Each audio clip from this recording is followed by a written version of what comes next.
Ukraine के राजदूत और बड़े अधिकारी एलन मस्क के साथ गाली गलौज क्यों करने लगे? एलन मस्क ने इस युद्ध में क्या रूस का पक्ष ले लिया? इन्होंने एक शांति समझौता का सुझाव दिया जिसमें कुछ ऐसे पॉइंट्स थे जिसकी वजह से यूक्रेन के राजदूत ने गाली देना शुरू कर दिया। जानेंगे क्या है मामला। वहीं दूसरी तरफ तालिबान ने बैन लगाया पाकिस्तान के ऊपर। बाजवा के जाते जाते बाजवा जो अमेरिका पहुंचा हुआ है, ये कौन सा बड़ा खेल हो गया है? आइए जानते हैं इन खबरों को विस्तार से।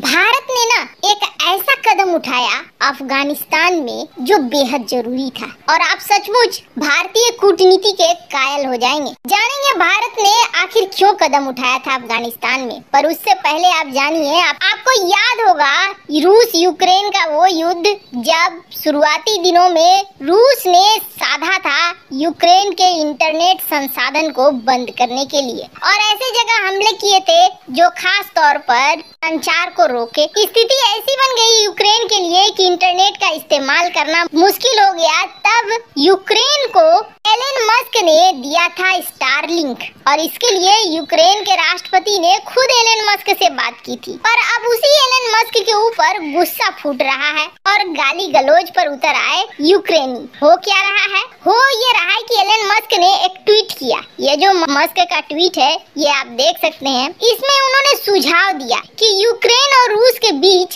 शांति हो जानी चाहिए और इस शांति के लिए 3-4 पॉइंट्स दिए। इस पॉइंट्स को लेकर फंस गए मस्क। पहला पॉइंट इन्होंने दिया कि जो रीजन को कब्जाया है रूस ने, वहाँ पर एक बार फिर से इलेक्शन हो और यूएन के सुपरविजन में ये इलेक्शन हो।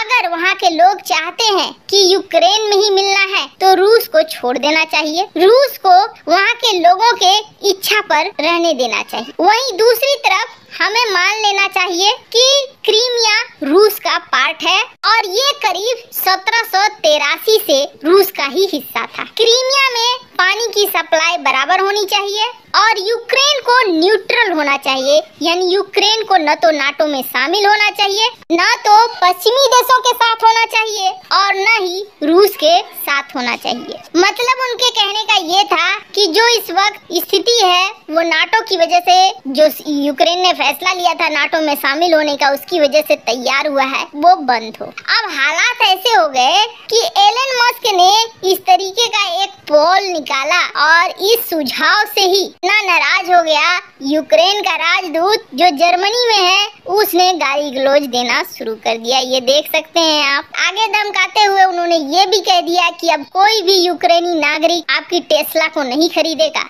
मस्क के बयानों पर यूक्रेन के राष्ट्रपति जेलेंस्की भी कूद गए। जेलेंस्की ने एक पोल ट्वीट करके सवाल किया कि किस एलन मस्क को ज्यादा पसंद करेंगे, जो यूक्रेन का समर्थन करता है या जो रूस का समर्थन करता है। करीब 10 लाख लोगों से ज्यादा ने इस पोल में हिस्सा लिया और ज्यादातर लोग यूक्रेन का समर्थन करने वाले मस्क के पक्ष में वोट कर रहे थे। वहीं मस्क ने अपने फॉलोअर्स से कहा कि उनका मानना है परमाणु युद्ध की आशंका बहुत कम है, लेकिन संभावित परिणाम हो सकता है और ऐसे में बचना चाहिए। वैसे लिथुआनिया के राष्ट्रपति ने भी ट्वीट किया और एलन मस्क पे गुस्सा जाहिर किया। कहा कि अगर आपकी टेस्ला के पहिए को कोई चोरी करने की कोशिश करता है तो उसे कार या उस पहिए का मालिक तो नहीं बना देना चाहिए। ये जो आप कर रहे हैं, ये आप कह रहे हैं, ये गलत है। खैर, अब एलन मस्क ने शायद कई चीजें सोची होंगी जिसके बाद इस तरीके का पोल उन्होंने जारी किया था, पर ये उल्टा पड़ता हुआ दिखाई दे रहा है।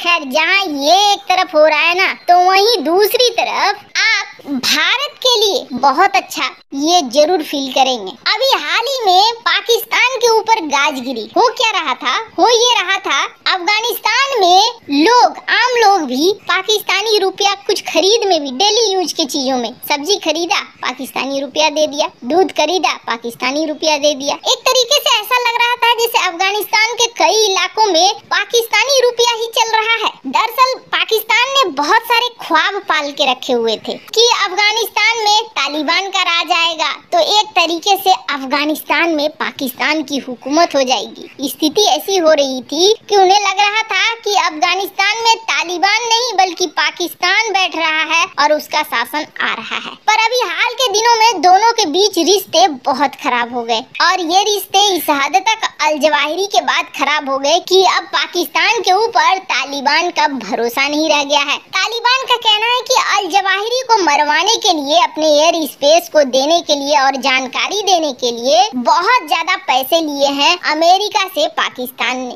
एक झगड़ा तो वहाँ शुरू हुआ, दूसरा झगड़ा शुरू हो गया मसूद अजहर को लेकर, जिसमें तालिबान के ऊपर आरोप लगा रहा था कि ये आपके यहाँ है, और तालिबान ने फिर कहा कि नहीं, ये हमारे यहाँ नहीं है, ये पाकिस्तान के यहाँ है और पाकिस्तान आतंकवाद को बढ़ावा देता है। ये लड़ाइयाँ तो बढ़ी रही है, साथ ही साथ तहरीके तालिबान वो भी धमाल मचा रहा है पाकिस्तान के अंदर। पर इन सब के बीच में ये देखा गया कि भारत के साथ अफगानिस्तान के रिश्ते न दुश्मनी न दोस्ती वाले हैं। भारत मानवाधिकार के नाते लगातार अफगानिस्तान को मानवीय सहायता दे रहा है। भारत ने अफगानिस्तान के साथ रिश्ते सही रखे हैं। अब एक तरीके से सोचेंगे, जो हमारे पुराने विदेश नीति होते थे, नहीं तालिबान हमारा दुश्मन है, हम उस तरीके से नहीं चल सकते हैं, हम स्वीकार नहीं कर सकते हैं, पर जैसे को तैसा जवाब देना जरूरी है। इस कूटनीति में जब दिख रहा है दुनिया में कि कोई परमानेंट दोस्त या परमानेंट दुश्मन नहीं है, सब अपने अपने हिसाब से अपनी अपनी गेम खेल रहे हैं, तो फिर भारत को भी ऐसे कदम उठाने की जरूरत थी। अब इसका एग्जाम्पल देखिए,